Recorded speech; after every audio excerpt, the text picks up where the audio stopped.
தூய யோவான் எழுதிய நற்செய்தியிலிருந்து வாசகம். அதிகாரம் 20 இறைவசனங்கள் 20 தொடக்கம் 25 நிறைவு பெற. அக்காலத்தில் பேதுரு திரும்பி பார்த்தபோது இயேசுவின் அன்பு சீடரும் பின்தொடர்கின்றார் என்று கண்டார். இவரே இரவு உணவின் போது இயேசுவின் அருகில் அவர் மார்பு பக்கமாக சாய்ந்து கொண்டு, ஆண்டவரே, உம்மை காட்டிக் கொடுப்பவன் எவன் என்று கேட்டவர்.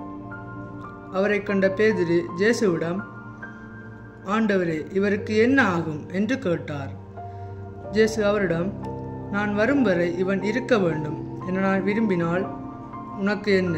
நீ என்னை பின்தொடர்ந்து வா என்றார். ஆகையால் அந்த சீடர் இறக்க மாட்டார் என்னும் பேச்சு சகோதர சகோதரிகளிடையே பரவியது. ஆனால் இவர் இறக்க மாட்டார் என இயேசு கூறவில்லை. மாறாக, நான் வரும் வரை இவன் இருக்க வேண்டும் என நான் விரும்பினால் உனக்கு என்ன என்றுதான் கூறினார். இந்த சீடரே இவற்றிற்கு சாட்சி. இவரே இவற்றை எழுதி வைத்தவர். இவரது சான்று உண்மையானது என நமக்கு தெரியும். இயேசு செய்தவை வேறு பலவும் உண்டு. அவற்றை ஒவ்வொன்றாக எழுதினால் எழுதப்படும் நூல்களை உலகமே கொள்ளாது என கருதுகின்றேன். இது கிறிஸ்து வழங்கும் நற்செய்தி.